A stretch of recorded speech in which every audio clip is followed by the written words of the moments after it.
Hi, this is Pod Save the UK. I'm Nish Kumar. And I'm Coco Khan. And we'll be sitting in judgment on Rishi Sunak's first year as Prime Minister, a year that's felt like 50. The Chief Executive of Amnesty International UK will be here to tell us what you can do to help those affected by the Israel-Gaza crisis. Plus, have landlords managed to sabotage plans to ban no-fault evictions?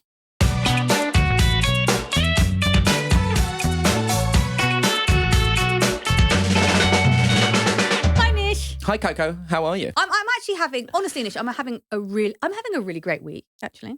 Talk to me. Well, are you familiar with the Fat Bear Week?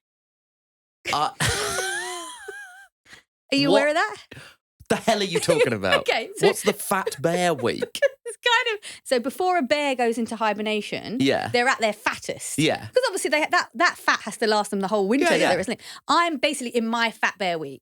I am burrowing in for autumn. I'm sort of gathering. I bought some DVDs. Oh yeah. I'm cooking more. Yeah. I'm batch cooking things, putting them in the freezer. I'm really settling in. I'm feeling very level. Coco, I'm loath to remind you of this, but you are not able to hibernate. We have a weekly podcast to do. The other thing I need to tell you is that my mum has shown me how to make a turnip curry. Oh, really? Yeah. So you remember there was that thing with Theresa May being like, we need to eat more British food. Let's all eat turnips. Yeah. And everyone was like, why did you have to pick that? Why couldn't you pick kale or something nice? Yeah. Picking turnips conjures up some image of like the Victorian poor left to only eat bread and turnips. Yeah, right. Which is kind of actually in keeping with the times. Yeah. But nonetheless, it turns out turnips, tasty. So what's happened is the government said we need to eat more turnips, and your mother has reverted to, let's face it, delicious South Asian stereotype and gone, well, if we're going to eat it, we'll make it taste good. We're not just going to eat boiled turnips. Oh, no. Does it taste good? Honestly, I was surprised when she told me. Can you share your mum's turnip recipe? Oh, no, because you know how it is with the aunties? Their recipes are not useful for the world because it will be like, bit of this when it looks nice, good. Enough of that. My grandmother always says, enough. It's how much of it? Enough. Yeah, exactly. It's very pointless for us. How are you anyway? Yeah, I'm good. I'm fine. You eaten any turnips? Or? No, I've eaten no turnips. Okay. I watched a 3.5-hour Martin Scorsese film about how white people are evil. I've had a great week. And did it just confirm all your suspicions? Or? Oh, it confirmed all my suspicions. Oh, it You're confirmed so them all. Do you know what I watched on Sunday night? Cocaine Bear. That's what I watched. Maybe that's why I've been thinking about bears, actually. That makes sense. So you've had a bear-based week. I've had a very bear-based week. You've been talking about fat bears and cocaine bears. If you were listening last week, you'll know that we were expecting to be joined by Scotland's First Minister, Humza Yousaf. However, he's had to cancel because he's busy dealing with the devastating flooding caused by Storm Babette. If you did send in a question for him, don't worry, we'll keep hold of them and then we'll use them when he comes in. Yeah, he's doing his job, and obviously all of our thoughts with everybody who's affected by the storm. It's absolutely miserable. In other news, so on the day that we record, it's exactly 1 year since Rishi Sunak became Prime Minister. He failed in his first tilt of the leadership, was beaten by Liz Truss, who managed 44 days in the job, failing famously to outlast the letters. And he was elected the new leader of the Conservative Party on October the 24th, 2022, becoming our first Asian Prime Minister. And standing outside of Downing Street, he made this bold promise to the British people. This government will have integrity, professionalism and accountability at every level. Trust is earned, and I will earn yours. I will always be grateful to Boris Johnson for his incredible achievements as Prime Minister, and I treasure his warmth and generosity of spirit. And I know he would agree that the mandate my party earned in 2019 is not the sole property of any one individual. It is a mandate that belongs to and unites all of us. Very little of that has aged well. Praising Boris Johnson, that's not aged well. Boris Johnson's allies definitely can agree on one thing, and that is they don't think Rishi Sunak earned that mandate, and they don't think it was a mandate for the Conservative Party. They think it was very specifically a mandate for Boris Johnson. He said that he was going to restore trust and integrity, but then he gave jobs to Dominic Raab and Gavin Williamson, who both had to leave their post. Suella Braverman through some miracle or cursed monkey paw that she purchased, was reinstated by Sunak to a job that she had to leave over a data breach a week before. She has then been on a sort of rampage with a series of just horrific remarks about immigrants and migrants. She tries to jostle the position as the next leader of the Conservative Party. Sunak's position is so weak that he is unable to rein her in, or perhaps he's simply unwilling to rein her in which case you have to ask serious questions about what the value is of having the first Prime Minister of colour if he won't stand up against policies that discriminate against people of colour and marginalised groups. In terms of his 5 pledges, he is going to struggle to get anywhere with the Stop the Boats pledge. He's going to struggle to get anywhere in terms of reducing NHS waiting numbers. It remains to be seen if he's going to be able to get debt down. He has managed to halve inflation, though even when that pledge was made, a lot of experts at the time said it was a spectacularly low bar to clear, and it remains to be seen whether he's going to be able to get government debt down. In terms of his political standing, he's lost a string of by-elections. His approval ratings are in the toilet. It's been an awful year, but just on a personal level, I would say that one of his most toxic legacies that he's going to leave this country is him trying to turn the climate crisis, which is a matter of science, into a culture war and a wedge issue, because he is ultimately a craven, stupid and venal man. There is no level he will not stoop to in name of his own personal ambition. I think he's an absolute fucking disgrace. And Rishi, as one bafflingly over-promoted, under-talented Asian man to another, you fucked it. Also, Nish, don't forget, what's he done to full-length trousers? I wear crop trousers all the time, and I show my ankles in shame now. That's the worst thing he's done. That's the worst thing he's done. He's ruined crop trousers for me. Here at Crooked Media, we love Cariuma and their comfortable, cool, sustainably made sneakers. Crooked loves them so much that we've just released our second collab. It's a Love It or Leave It sneaker. Comes in pink and black and has fun designs on them. We're gearing up for the winter season, so now's the perfect time to step up your shoe game with super comfortable sneakers, aka trainers, crafted with consciously sourced materials. Plus, Cariuma plants 2 trees in the Brazilian rainforest for each pair purchased. Head to crooked.com/store to grab a pair. Coco's wearing some right now. They're very comfy. I'm comfortable. Rishi Sunak was in Israel last week having discussions on opening up humanitarian routes for a crisis that continues to bring devastation to civilians in both territories. The World Health Organization reported just this morning that there have been nearly 200 attacks on healthcare services. There are also growing concerns of fuel and emergency supplies running out. We may be a few thousand miles away, but the effects continue to be felt here. Downing Street confirmed this week that at least 12 British nationals are known to have died, either in or since the 7th of October attack by Hamas, with 5 people still missing. Hamas is described as a terrorist organisation by the UK and many other governments. Some of the British-based families spoke of their grief at a press conference in London on Tuesday. It's like living in a nightmare. The pictures keep running in front of my eyes. I feel guilty for eating, I feel guilty for sleeping in my own bed, I feel guilty for playing with my children or covering my children at night. It's really confusing. It's like a psychological torture for us, the families, hearing that they're releasing this one or this one. Or we want them all of them back, and we want all of them back now together.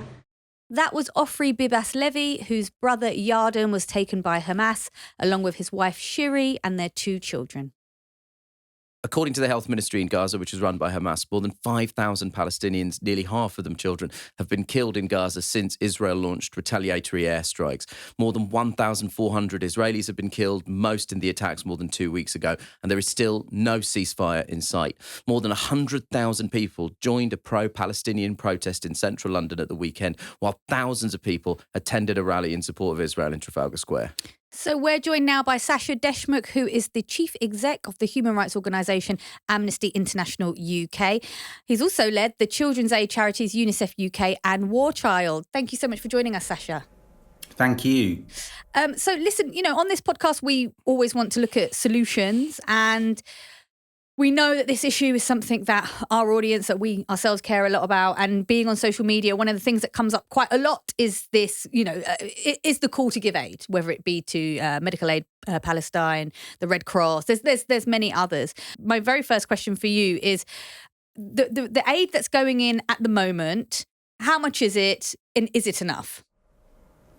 So if you look back at the history in Gaza in particular, you're looking at a 16-year blockade of Gaza. And that meant that the United Nations Trade and Development Council has said that 80% of people in Gaza were living dependent on aid even before the current crisis. 2/3 of people were living in poverty.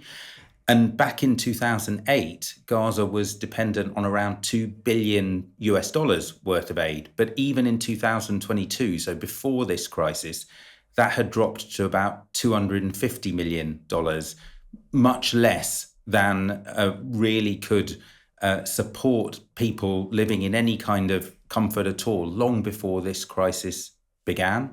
So I think unfortunately, sadly, over a decade long, 16 years long blockade of Gaza has meant that it has a civilian population who are dependent on aid, and aid is absolutely critical for day-to-day life, for any kind of safety, for any kind of healthy living in Gaza, and has been for many, many years. And what's your take on the assertion that actually if you give aid, it doesn't go to the people that need it most? Well, there are many reputable, well-organised aid organisations working in Gaza. I clearly work for a human rights organisation now, but you mentioned that previously I've worked for some large aid organisations, and I obviously now work with a large number of aid organisations in different places around the world. I know, speaking to them, that they have staff who are dedicated, who are delivering aid of different kinds.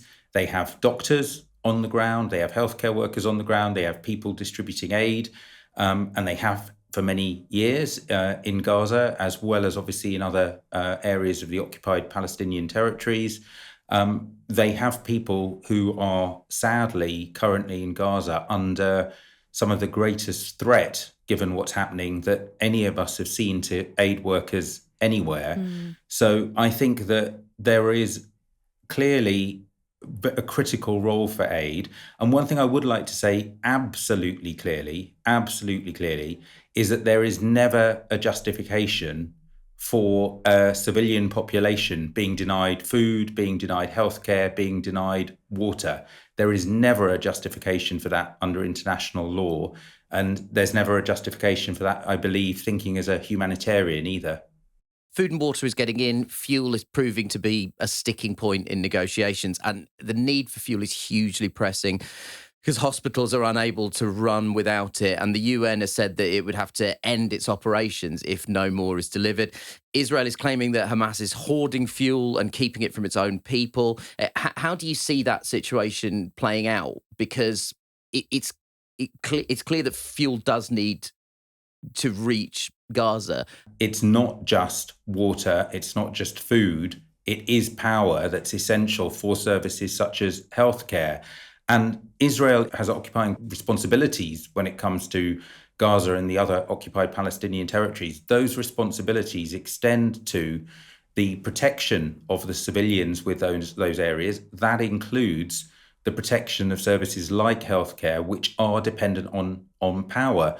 I've talked to doctors who are in Gaza and other areas in the occupied Palestinian territories, but in Gaza, who've told me about their fears of incubators turning off imminently. And yet that is something clearly that does require power, that does require fuel. And we all have a duty, but in particular, any country that is an occupying power does have a duty to the civilian population. That includes the protection of healthcare, that includes the protection of other services that are dependent on fuel. Those aren't just matters of opinion. Those are matters of international responsibility and international law. So, Sacha, I just want to ask you about what you think of how the political establishment has responded to this crisis. The Prime Minister and the Leader of the Opposition are coming under increasing pressure to back calls for a ceasefire. Here's a former guest on this podcast, SNP's Deputy Leader at Westminster, Mhairi, questioning Sunak at PMQs. Yesterday, the UN warned that hospitals in Gaza had just 48 hours of fuel left to keep their electricity going. That was 28 hours ago. The electricity runs out tonight. Now, we have a human responsibility to all the people in Gaza, but we have a particular responsibility for UK citizens, some of whom are in those hospitals with no food, no water, no medicine and no way out. So I want to ask the Prime Minister, how much worse does the situation have to get before he will join us in calls for a humanitarian ceasefire? Yeah. Meanwhile, Labour leader Keir Starmer is coming under pressure from within his own ranks. More than 150 Muslim Labour councillors have written to him demanding he call for a ceasefire in Gaza. You know, we've seen some of the biggest protests the UK has seen in a really, really long time. It feels like, from where I'm sitting, that the people have one opinion and the political establishment have another. Are you able to tell me what's left to do? Where are we with a ceasefire? I guess anyone who is focused on human rights would always ask themselves two broad questions about the call for a ceasefire. Does the situation where you are now mean that if there were a ceasefire, it would massively benefit one side in a military conflict over another? And the second question you ask is, would a ceasefire aid in the provision of humanitarian aid in support for the most basic elements of human rights, people's ability to actually continue to live and continue to have health, continue to eat, etc. I think in this case, we can see that there are strong arguments, very strong arguments for why a ceasefire could be the right thing for now, absolutely. And I think that what's critical in that is it's not just a call for a ceasefire. It would need to also be a moment that the international community is absolutely clear that all parties must adhere to international law. That means that there should not be any continued hostage taking. There should never have been hostage taking, but clearly hostages should be returned. But it also means that actions such as the blockade cannot continue because, or actions such as calls for mass population to move from one part of Gaza to the other, which arguably is a form of forced displacement, which again is a contravention of international law. So if there is a ceasefire, which can be critically important for the safety, immediate health of people, of course it can. It shouldn't just be a ceasefire, not accompanied by, I think, the international community saying, right, this is a moment where we need these critical first steps to happen. If there's going to be even a chance of a road out of this moment, and the chance of this moment being one which starts to address decades-long roots causes to the conflict that have affected so many civilians horrifically on all sides. In terms of individual protesters' rights within the UK, I think there's still some confusion about what the Public Order Bill has changed in terms of individual protesters' rights. What advice would you give anyone protesting who does find themselves dealing with the police? So a few things to say on this. Obviously, Amnesty did have deep concerns about the Public Order Bill or Public Order Act that was passed and that did change many hundreds of years of British tradition and law surrounding the right to protest. Having said that, what I would be saying to people now is that you do still have a right to protest. And actually, I would also say to politicians of all parties that they should respect the duties of police to be properly applying the law, should not be trying to put any pressure on those police over and above the powers that the law gives. There is good advice available, and actually you can find pointers to that quite well if you are considering organising a protest or participating in a protest, that talk about the ways in which you can organise protests safely. It's important that people have the ability to express their views. That does not mean, though, that a protest can contravene laws around areas such as hate crimes, etc. But those are well established in the law. And I think this is where politicians in particular need to be careful. The law has been carefully and well drafted when it comes to areas such as hate speech and hate crime. Police and the courts are the right place for the adjudication of that. There is no role for politicians trying to express over and above what the law says what may or may not be people's rights in relation to protest. If there is one thing you could say to our listeners, i.e., if you care about this crisis, this is one thing you should do today, what would that be? It's absolutely important and critical to be speaking out about crimes against international law, about war crimes, whoever has committed those crimes, absolutely Hamas and other armed groups, but also, even if by our allies or friends, we must speak out if we're going to be showing the kind of leadership as a country that we need to. I think people should be saying that clearly to their political leaders, whether that is through writing to them or whether that's through supporting campaigns of organisations like ourselves. The other thing I would say is that there are, many excellent organisations, many of them, charities and NGOs that will be familiar to people listening to this, who have been for years doing incredible humanitarian work. Now more than ever, those organisations need your help. Some of the people who are working and running those organisations are not just at the moment thinking about how to maximise the support they can give to civilian populations who faced appalling circumstances over the last few days. They're literally worrying about and having to deal with questions of the safety of their staff, of the colleagues that they have on the ground, the family members of them. That's not unheard of for organisations providing emergency aid around the world. But I'd say in my experience, this is probably one of the more severe situations that aid organisations are facing, that perhaps unsurprisingly, given that Gaza in particular is such a concentrated place. If there are even pennies or pounds that anyone can give to support people who are trying to do work on the ground, now more than ever, they need your help. Right. Thank you so much, Sacha. We really appreciate your time. And thank you very much for talking us through this. Thank you. Hey, Nish, have you got a side hustle? Coco, I'm going to be honest with you, I barely have a hustle. Right. Side hustle implies that you have a job and then you have a second job on the side of the job, whereas I am a stand-up comedian / podcaster.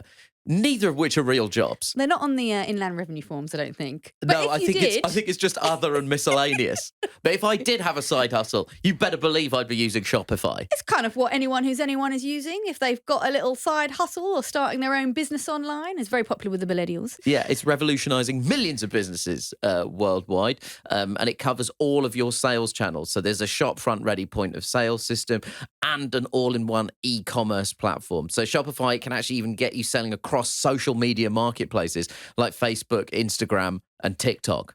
Do people buy things off TikTok? Mate, I buy stuff off Instagram quite a lot. What sort of stuff do you buy off Instagram? The last thing I bought was a lip tinting product. Which, anyway, back to Shopify. Shopify gives you complete control over your business and your brand without learning new skills in design or coding. And thanks to the 24/7 help with an extensive business course library, Shopify is ready to support your success every step of the way. Basically, if you're like me and you're semi-competent, get Shopify, because that'll actually help you do a lot of the difficult things about setting up a business online. Sign up for a £1 per month trial period at shopify.co.uk/podsavetheyuk, all lowercase. That's shopify.co.uk/podsavetheyuk to take your business to the next level today. And I will see you selling your wares on Instagram and I will probably buy it. That's shopify.co.uk/podsavetheyuk. So, bruised from 2 by-election losses this week and hounded by questions of when Rishi Sunak will call a general election, the government nonetheless staggers on. On the House of Commons agenda this week, the much-trumpeted Renters Reform Bill was back for its second reading, and it was the first chance for MPs to debate it. The bill would make it illegal for landlords and agents to refuse to rent to people on benefits or with children. And most importantly, it would abolish Section 21 no-fault evictions, which allows a landlord to get a court order to remove a tenant from their property without needing a reason. So back in May, in our third episode of this podcast, we celebrated the arrival of the Renters Reform Bill as a victory for tireless campaigners who'd been calling on it for years, really. But despite the bill passing its second reading in the Commons this week without a hitch, we wanted to return to it as there appears to have been some backsliding, very crafty on that all-important banning of no-fault evictions. Yeah, the Housing Secretary Michael Gove wrote to backbench Tory MPs, 68 of whom are themselves landlords, to say that the government won't implement the abolition of Section 21s until sufficient progress has been made to improve the court system, effectively kicking it into the long grass, something the National Residential Landlords Association has claimed as a huge win following extensive lobbying. And where was Michael Gove yesterday? He just happened to be speaking at the National Residential Landlords Association conference. So what happens now? To help us answer that is Toby Lloyd. He's an independent housing policy consultant. In his previous role as a special advisor on housing to Prime Minister Theresa May, he persuaded her to propose banning Section 21 orders in the first place. Welcome, Toby. Thank you. We'll obviously discuss Section 21, but I guess the first question to ask is, how did you become a Tory spad, given that you are not a Tory? Yeah, it was a surprising career move. We'll admit that. I was head of policy at Shelter for 7 years, and we'd done a lot of campaigning on the private rented sector. In fact, abolishing Section 21 was like top of our list there, and we got nowhere. Bluntly, I mean, we spent years trying to get housing up the agenda. We really targeted the 2015 election, and we thought we did a really good job. We had a massive advertising campaign. We got it, up to, it was number 4 on the issues facing the country kind of opinion poll tracker. So we thought we'd done a great job. New government comes in, first thing it says it wants to do, really big bill on housing. We think, hooray! And they introduced like the worst bill on housing we'd had in 30 years. Wow. Complete disaster. Oh, by do something, they mean make it worse. Well, as it turned out, it's not enough just to get your issue up the agenda. We had to actually persuade a Conservative government to do the right things. Yeah. And it turned out that Shelter hadn't been as good at that as we thought. And, bluntly, it's because it was full of people like me. It was full of kind of urban lefties that don't naturally talk to Conservatives or don't talk in a way that they're willing to listen to. So I spent quite a lot of time just trying to change Shelter's message so that we could get a Conservative government to listen. Wasn't even talking about private renting, really. It was more about how you get houses built and social housing. And it worked so well that they listened and said, yeah, okay, we'll think about that. And then they phoned me up the next day and said, yeah, would you like to come and be a special advisor to the Prime Minister? Wow. So I kind of, I did have a bit of a long, dark night of the soul thinking, can I do this? But then I had to have a word with myself, think, hang on, you spent 7 years trying to get the government to listen. Now they say they want to listen. What, are you going to say no? Say, no, I'd rather be ignored? How did you change the messaging? What does that involve? I had a little bit of help from a very special friend, Nish, namely Prince Charles. Oh, I was not. Wow. No, I wasn't expecting that one I either. thought you were going to say alcohol. No, I got invited to a launch event, as you do in kind of policy worlds. Some other think tank's written another report on housing saying it's all a mess. And this one happened to be by the Prince's Foundation. Right. And it turned out it was this really posh do in the palace, where you have to do all the weird stuff they make you do when you meet royals. The handshakes and the bowing. And very odd. But at the speeches, they had all of these organisations, really kind of august establishment bodies like the National Trust and the Country Land and Business Association and the Civic Forum. They're all very, very kind of respectable Tory-friendly organisations. This was before the National Trust has suddenly become the Conservative Party's public enemy number 1. Yeah, well, before the Conservative Party lurched so far into this kind of that's right, weird anti-wokery. But they were all saying the same thing that Shelter was. Yeah. So I think we're just missing a trick here. We're just talking to our own kind of lefty bubble, right? And we're not communicating to the people we actually need to communicate, who happen to be the government. So I had a bit of an epiphany and just looked at all Shelter's output, and it was funny. It was all kind of big red banners, lots of photos of concrete tower blocks and kind of inner city urban families. And you think, am I surprised that this doesn't particularly appeal to Conservatives? All the language is about kind of social justice and fighting the power, and just think, well, again, it's not really designed to appeal to Tories. So I just changed all of the branding. I didn't change the policy, and you can't do that. We're trying to get them to understand complicated failings in the land market and why you need to spend more money on social housing. Did you just put everyone in tweed? No, that would have been a bit unsubtle, but I did change the colour. Oh, really? Changed the colours were kind of barber jacket green. Really? I got special permission to vary the Shelter brand guidelines for one report only. And I included photos, not of kind of concrete tower blocks, but of Prince Charles's developments, Right, yeah. nice kind of comforting thatched roofs and, old villages and stuff, because actually Shelter's not there to defend brutalist architecture. That's not its job. It's there to get social housing built and to end homelessness. And I just changed the pictures and the colour. So the policy remained the same? Oh, absolutely. That is an incredible lesson. What was it like?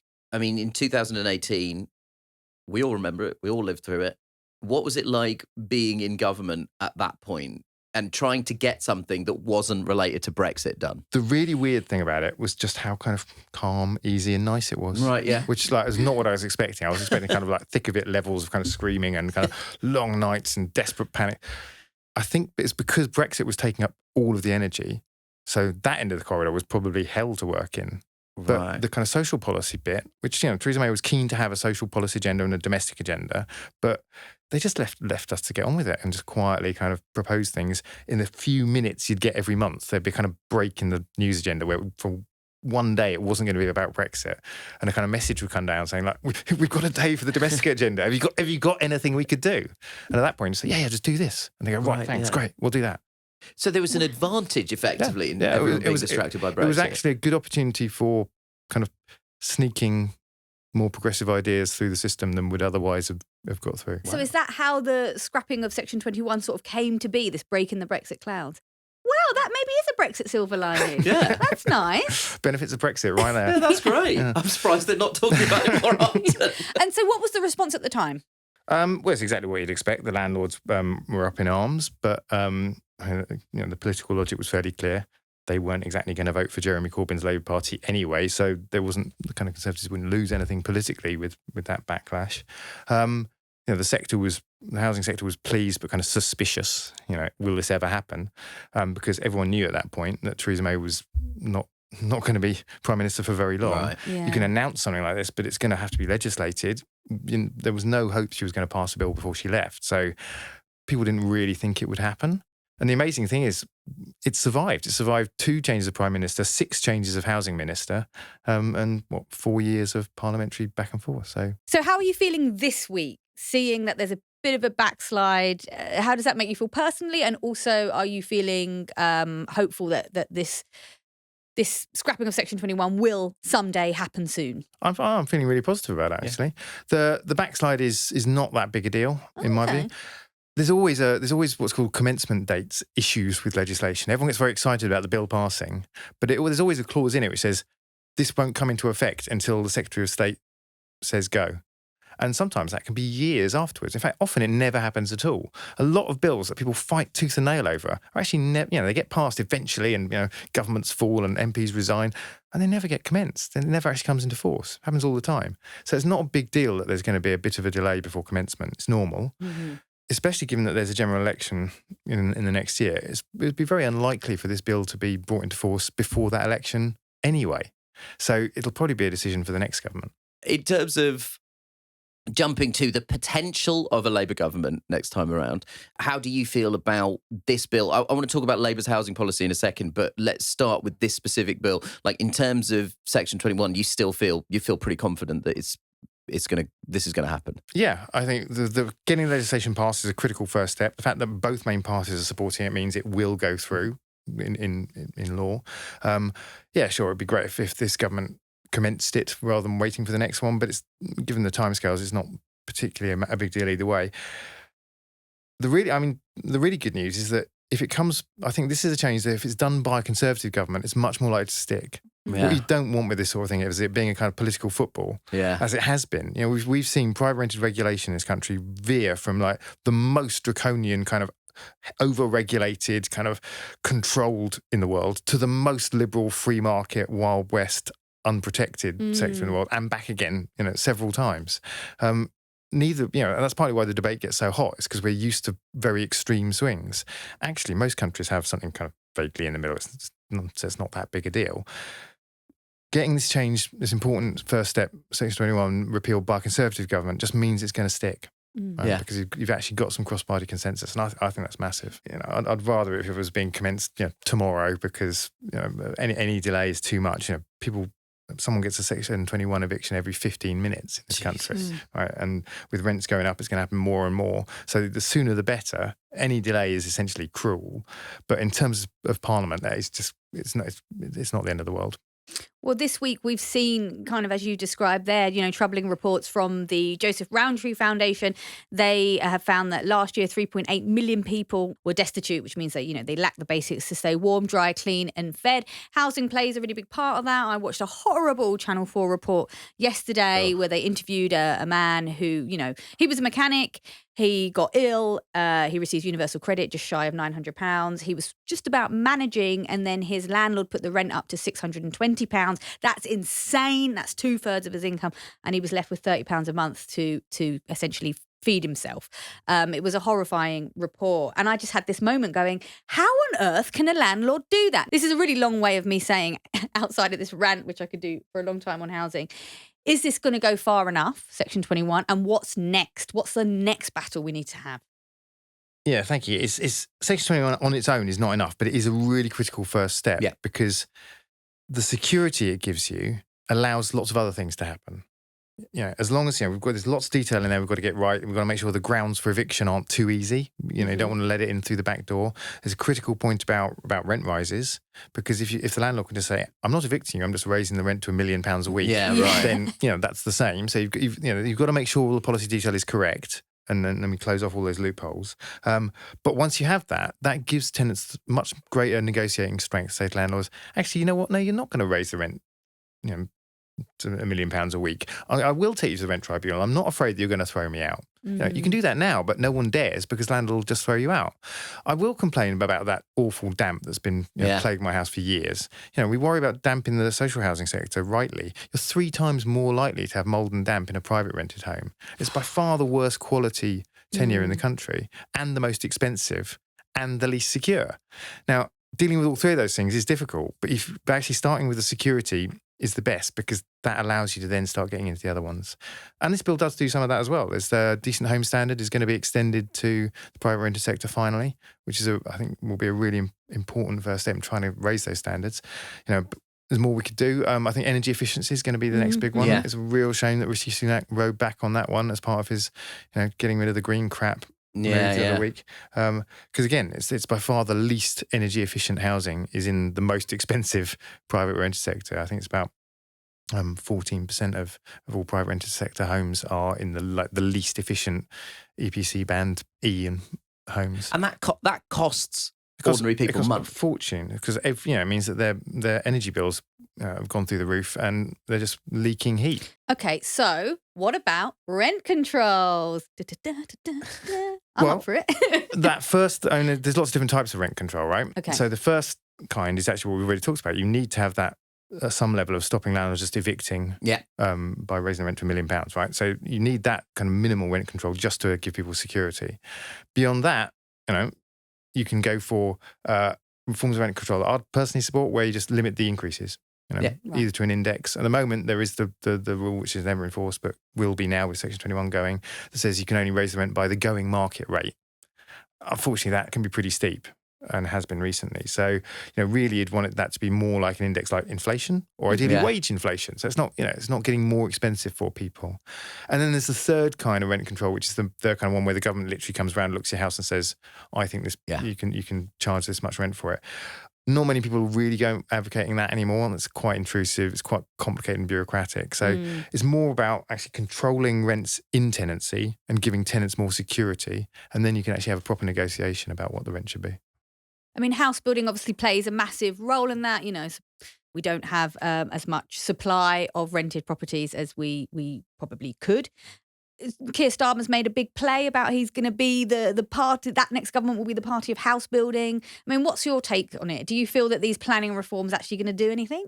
I was really encouraged, actually. I mean, okay, confessing I'm a housing geek and this is my thing, but the fact geek out, Toby. You're in safe space. That's nice to know. I think to be honest, I definitely think we should encourage people who know about things to talk about them. I feel like that's I mean, you can always edit it out afterwards. Right? I was really encouraged because and I've been banging out this stuff for a long time. In fact, that's what I was doing at Shelter. I was trying to convince the government that there's better ways to do house building, to get more homes built. Just saying, tear up the planning system and let the volume house builders rip will not do it. That's what we've been doing for 40 years, and we've been building fewer and fewer homes. They've got worse and worse quality and more expensive. It just does not work. I'm a big fan of markets in lots of ways, but they're not very good at land. Yeah. You actually, that's why even the most free market libertarian countries have quite tight land use planning controls. Right. You just have to, because the land is fixed supply. So it's kind of that's it's as simple as that. It's just like there's you can't make more land. and so that's it. End of story. And that's why people bang on about Singapore on Thames. I think brilliant. In Singapore, the government owns all the land almost. They control all of the house building. They control the rents. It's the most kind of socialist housing policy imaginable. Every time I hear somebody talk about Singapore on Thames, I sort of feel like, have you Googled Singapore? Like, have you actually just looked at the basic terms by which Singapore is run? And the reason why they do that is because they know that if you want to have a free market, open trading economy, which they do, you have to control the property market or it will just eat your economy. Yeah. And that's what we've seen in this country. Housing has just eaten our economy. People spend the vast bulk of their income on it. Private renters typically spend 30, 40% of their income just paying the rent. All of our wealth is tied up in housing. That's what people say is my pension. It's a crap pension because you can't cash it out very easily. It doesn't work very well as a pension. It means that all of our financial sector is just geared towards mortgages. That's all they do. They just give mortgage lending because it's easier than, awkward, messy things like growing businesses. Yeah. In Germany, where they have the other way around, banks spend all their time actually funding businesses, and guess what? Their productivity and their industrial sector is a lot stronger. So, housing is the kind of central problem of the UK economy, and getting the planning bit right is part of that. But it isn't just a matter of tearing up the system and letting the volume builders go. Keir Starmer's stuff was good, actually, because he was talking about taking a confident state-led approach to where homes need to go. If you need to do big building at scale, that's got to be organised by the government. So listen, if you were back in number 10 with the PM's ear, what solutions would you be pushing? Well, I'll be pushing exactly what they've kind of hinted at on the house building side. So, strategic, state organised. State doesn't have to do everything. There's plenty of room for the private sector, for the voluntary sector, for communities to do house building. In fact, we need a more diverse, mixed economy there. But the state needs to organise it. Decide actually we are going to expand London or Manchester or whatever in that direction. It's going to be there.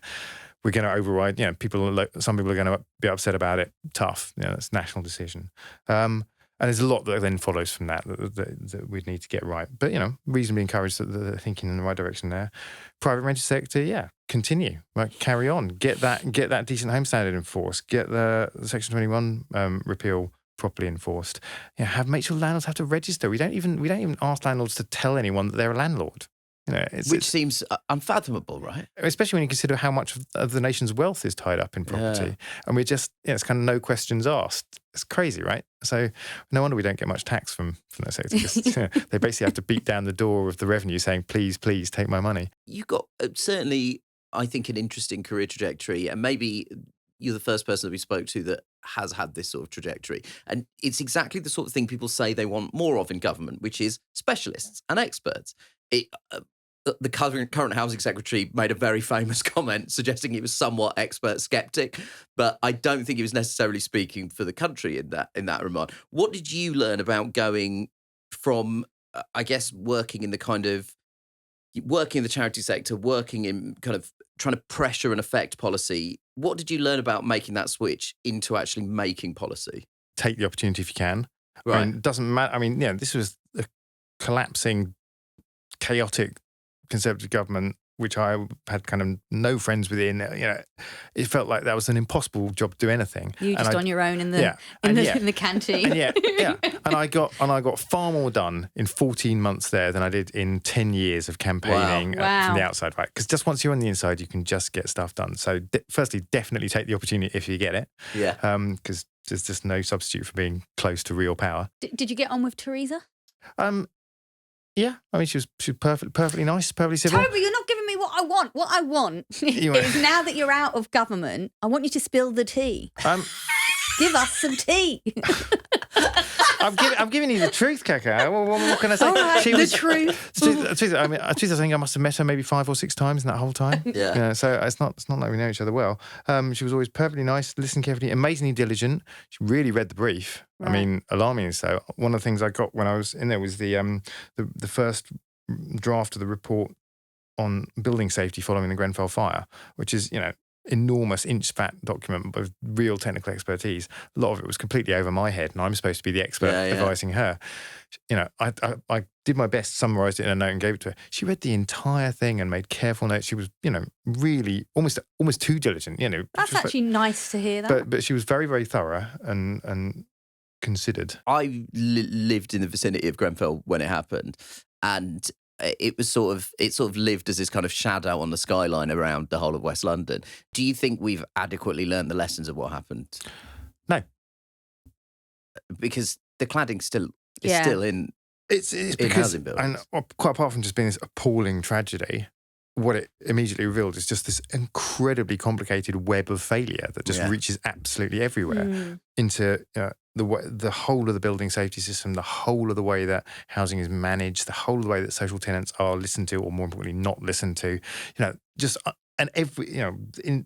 when I got to government, this was a year after Grenfell, so the department was just setting up new teams all the time because every stone they overturned revealed another kind of mess of horribly complicated failures that had been going back decades.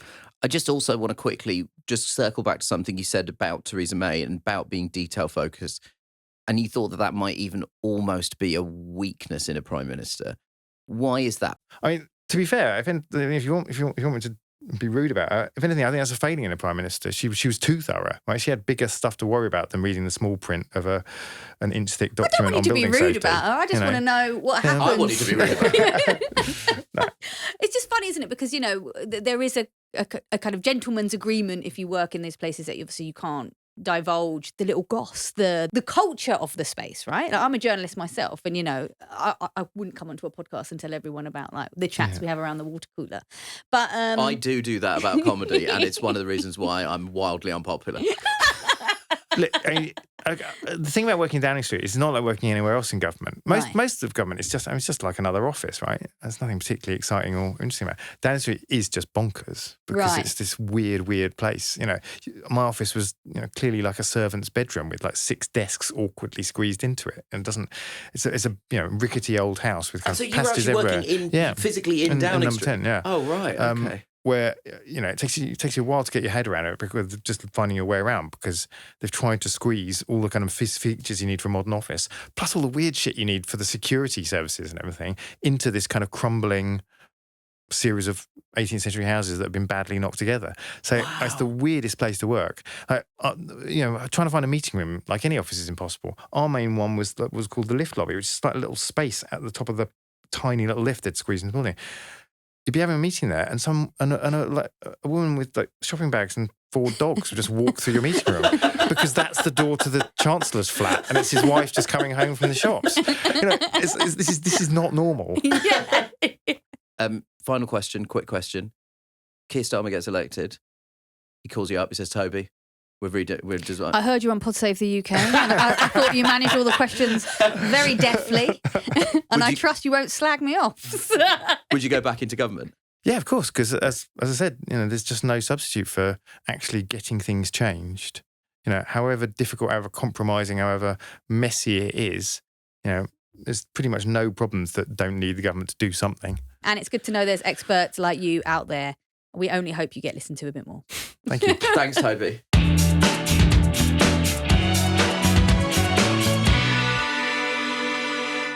Just time for a quick look into the mailbag, Coco, and it seems the number one concern of our listeners is, how are you and your cat getting on? Here's a voice note from Lally. Hi, team. Just wanted to say cats definitely do hold grudges. Our cat always sits on my partner's lap instead of my lap, and will only resort to going on my lap if his isn't available. And even then, he will put a paw on my lap, look at me, and remember, and then move away. Love the show, by the way. We listen every week. Lally, thank you for that voice note. If you don't understand why this has happened, last week, Coco opened the show by revealing that she had sat directly on her cat, and she was concerned that this might lead to her cat holding a grudge against her. Lally appears to have confirmed that cats do hold grudges. Coco, how are you feeling? Phoned to just tell me, yeah, no, they do hold grudges, mate. You fucked it. I love it. I absolutely love it.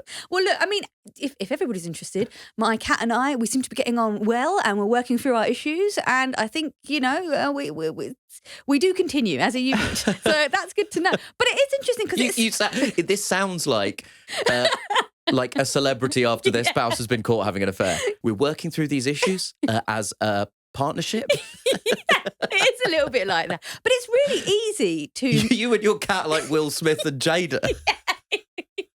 Well, let me try and put your mind at rest by reading you some comments from YouTube. Okay. At TammyLynn8273 said, I actually sat on my cat once. I also sit like Nish does. The chair was dark brown and my cat was solid black. He was stunned and so was I. He was fine and lived to be 19. So everything's fine. Just also to be clear, the way that I sit down is, we discussed this last week. Coco said part of the bonus was that she sits quite gently. So she didn't actually do too much damage to a cat. Whereas I said the way that I sit down is I try and make my arse make contact with the chair as quickly as humanly possible.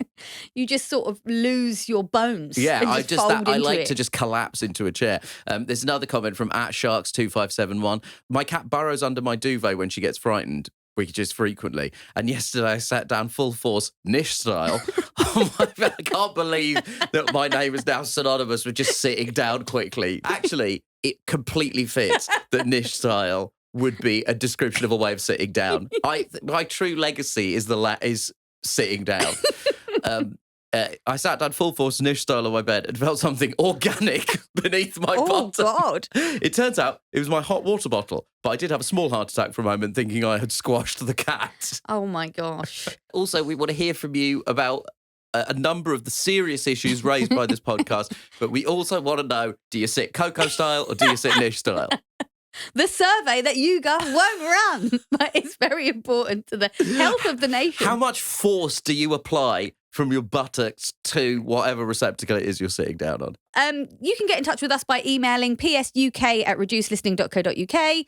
We love hearing your voices, so do send us a voice note on WhatsApp. Our number is 07514 644 572, and internationally that's +44 7514 644 572. We'd love to get your thoughts on what we've discussed in this episode, or you can send in a question about British politics, or suggest something you'd like us to cover, or tell us if you sit Coco style or Nish style.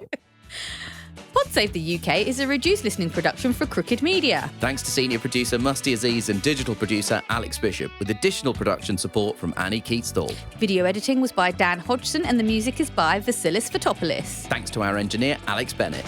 The executive producers are Anishka Sharma, Dan Jackson and Madeline Herringer, with additional support from Ari Schwartz. Watch us on the Pod Save the World YouTube channel. Follow us on Twitter, TikTok and Instagram, where we're Pod Save the UK, all one word. And hit subscribe for new shows on Thursdays on Amazon, Spotify or Apple or wherever you get your podcasts. Nish style.